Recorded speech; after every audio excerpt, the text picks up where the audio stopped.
Hi guys, welcome to the Ultimate Decades Challenge Berry Style. We are currently in the year 1312 and it is the middle of winter and it's super freezing cold. We are broke, we are struggling, and also today is 12th night. So Christmas is basically considered the first day of Christmas, and then 12th night is the 12th night of Christmas. So like on the 12th day of Christmas, my true love gave to me. And so they basically celebrated Christmas like all throughout the 12 days. And 12th night was its own celebration that had a lot of similarities to Christmas. So they would have gone to church again and they would have, sung Christmas carols and made some nice food. So it's like very similar to Christmas in the way it's celebrated. And it's still like, celebrating the birth of Christ and all of that. So I think I'm gonna take them to church again today. So much like Christmas, Mr. Arthur, why am I calling him Arthur? His name's Alistair. Okay, Alistair here is preaching a sermon. Alistair Pentland. I think I got his name wrong, like the entire other service. No, his name is Alistair, and Alistair is preaching to the church, and no one's really paying attention. Everyone's just kind of mingling among themselves, so we're gonna let that happen. I feel like, oh yeah, I definitely invited more people. It's taking a while for everyone to show up. Obviously, everyone was very religious back in those days, but I don't think they look very happy to be here. I feel like everyone just looks a little bit annoyed to have to come in on their day off. They're like, we don't have to farm today, we just want to enjoy ourselves. Why do we have to come to church? And look, Arthur's a very passionate man. Arthur, why do I keep calling him Arthur? Alistair. Alistair is a really passionate man.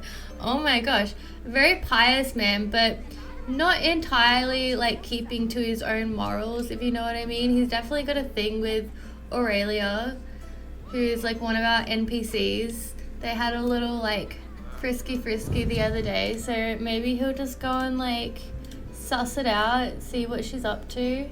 Maybe just ask like a risque question. Maybe he'll just like make a comment about her like stays or something. Oh, did you just reject him? Of course he did. Okay, he's gonna get back at you and pickpocket you.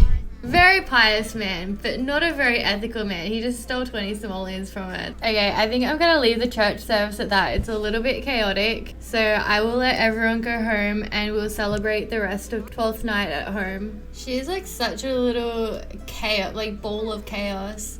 So I feel like Alaric and Sybil are like really good friends. Like he really looks out for her and makes sure she's always having fun and having a nice time. He's a really good older brother. She's like, sit down while I force you to listen to me sing about 12th night. And he's like, wow, that's beautiful. What a beautiful voice. That was a fun holiday, but we have a farm to keep up. So we're going to collect some eggs, clean the coop, feed all the chickens. Oh, she got a green egg. How do we get a green egg? Well, I'm selling that. We need money. We are desperate at the moment. We are desperate for money. Oh my god, so I was just in buy mode and I went to the inventory and look at what is in here. Like all of this fruit that's been harvested has just been sent straight to the household inventory. And I think when Jeremiah and Ulysses died, like everything in the inventory went here as well, because I have like this was definitely in Ulysses' inventory. I can't do anything with this sheep. I can't sell it because it won't let me sell it. It won't let me delete it. So we just have a sheep that's like here forever now. But oh my god, I'm gonna sell all of this stuff because this is gonna give us so much money, and I cannot believe that it has just been sitting here the entire time. Yeah, I don't know where all this money came from, but there is no way. There is just no way that we have this much money. I'm gonna sell all of the plants and then I'm gonna give us like $5,000 and I'm gonna say that that's what it is. I don't understand how we have like $100,000 worth of stuff just sitting in the inventory. Okay, I'm gonna give them 5,000 simoleons. So before that they had 962. So I'm gonna give them 5,962.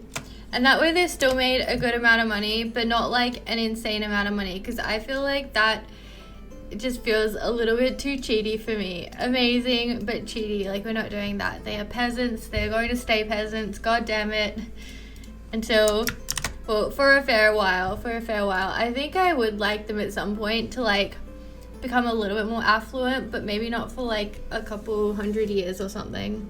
So with that little windfall, they have made a few $1,000s, and we're gonna buy a portrait of Jeremiah. And so he was the Gen 0 patriarch, and then after him was Ulysses, who passed away before him actually, and then this is kind of like the family portrait.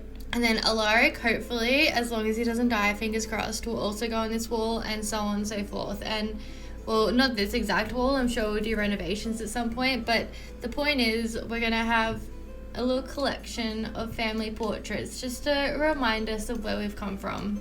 Be like, you came from a one-room shack, don't you ever forget it.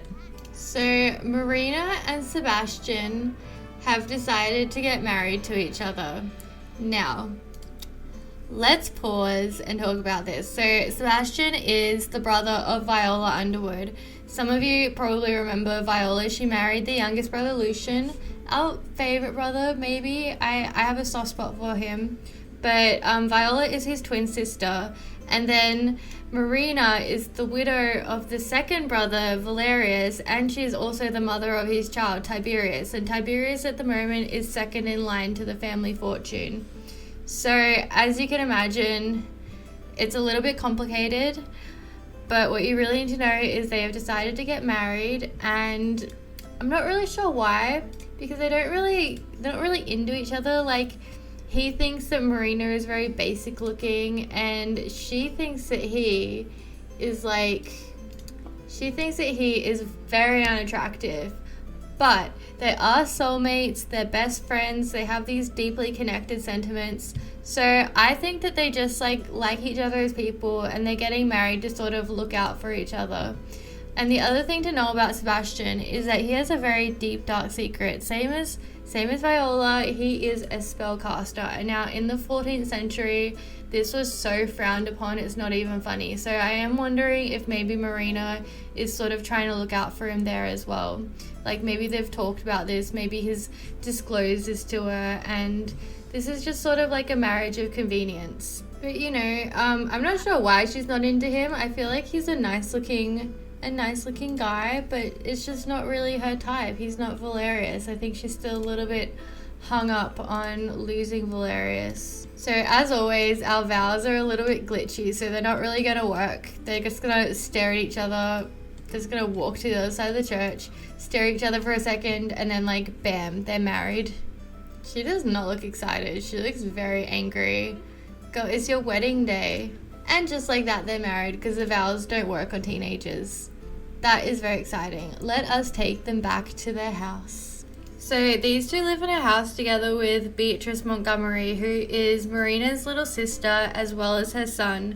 And so now Sebastian is like the man of the house. He's like the patriarch.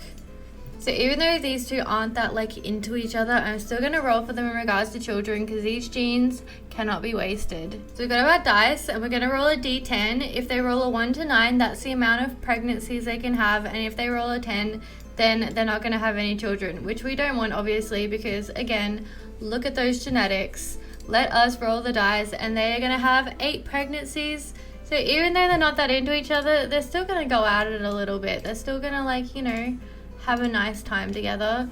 Make the most of the situation, let's just say. They should probably have their first kiss before they even think about consummating the marriage. Oh my god, not in front of the child. Get away. Let's not watch them. We're going to give them some privacy. And now we have one more very exciting task to complete today. It is Sybil's birthday, and she's about to age up into a child. Hopefully. So we're going to get up our death rolls as always. And you can see the numbers that we don't want her to roll. So we're going to roll for a child. We're rolling a d20. And she's fine. She gets to age up. All is good. All is right in the world. And here is little Sybil, all aged up. I think she's just gorgeous. Although it is hard to compete with toddler Sybil, because they're always so cute as toddlers. And so we don't have any toddlers anymore, but tomorrow we will, because hopefully, as long as Grace ages up and lives, we will all be fine. But if she dies, we will cry because we're just counting on her to give us a little toddler presents around the place. Okay, I'm gonna make a club of like appropriate children. Obviously we're not adding like the Crown Prince of France or the Princess of England into this club. I should just get the kids to like clean the house and just have a little child army. I'm gonna call them Children of the Watcher, and this is like our little Sunday school group of like Catholicism. Okay, I'm gonna invite all the kids around and they can start their gathering. And you know what? I'll just leave them to it, honestly. Like, if they can just like do all the farm chores for us, that would be amazing. Fair morning to you all. It appears we have not yet met. I am Trader Jacques. I offer a fair price in exchange for fair goods. Rainbow yarn. I don't even know if I really need anything. I mean, thanks for the offer, dude, but I feel like we're okay. Oh my god, Jacques! He literally just like crashed down the children's toy house. Well, now he's fixing it, but that doesn't excuse his behavior. Jesus, Jacques. Did nobody teach you manners? Well, I don't know why the children aren't doing our farm chores for us. I thought they would just be out here like cleaning all the sheds, but instead they're playing with their stupid dollhouse. Sharks, you are scaring the children. Can you leave? Can we like kick him out? Marcelia, go yell at him. No, I don't care about the chickens anymore. Go and yell at Jacques for... Yeah, you tell him. You tell him. Can you fight him? Yeah, imply his mother is a llama. We don't even know what llamas are, but you're going to imply that his mother is one.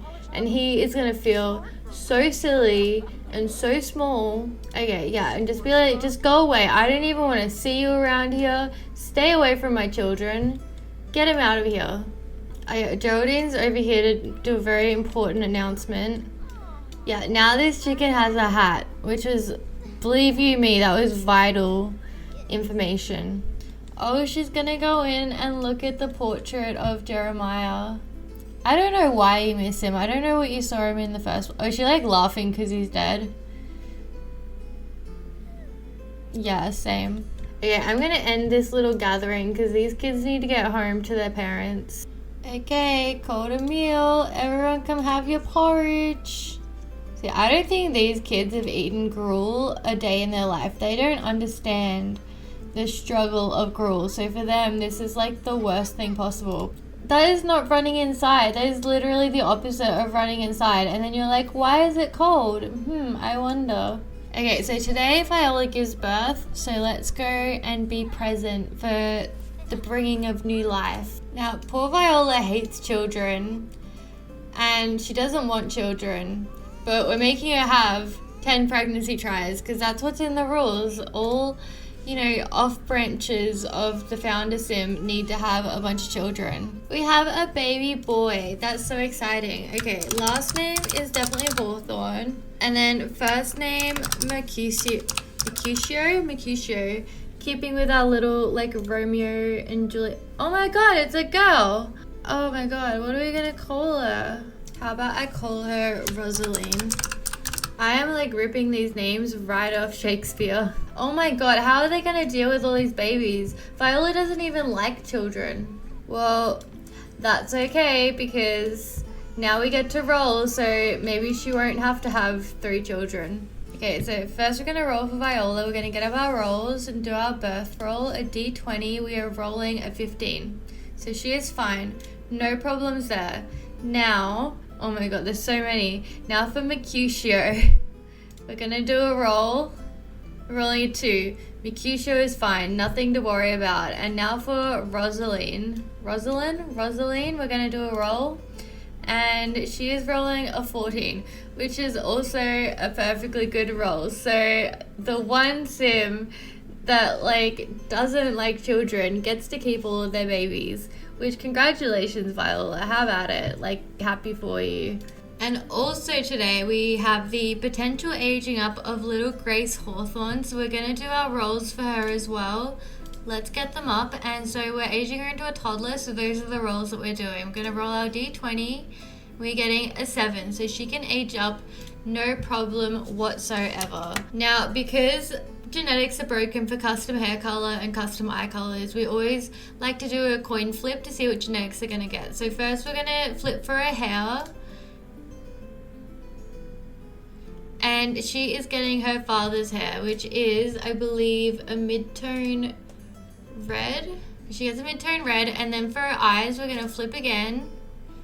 And she is getting a tail. So she gets her father's eyes as well. Poor girl. You do not want to look like your father. Your father was not a great man. And we'll give her the little blue handkerchief because that's what color her siblings are. They're all blue. Oh my god, so cute, little Grace. It's alright, we'll get the children to do all the farm chores. That is what the children are for. What is the point in having children if you don't get them to do all your dirty work, honestly? Yeah, I feel like these two are like little besties. They probably like really wanted to do their hair the same way. Okay, that is not what you do to a best friend. That's a bit mean, actually. It's getting a little bit cold. Maybe we'll send all the other kids home. I don't think their parents would appreciate like how we're just like sending them to walk home in like the freezing cold snow. We are on the last day of 13/12, so I might leave it there for today. Thank you so much for watching, guys, and I'll see you next time. Bye!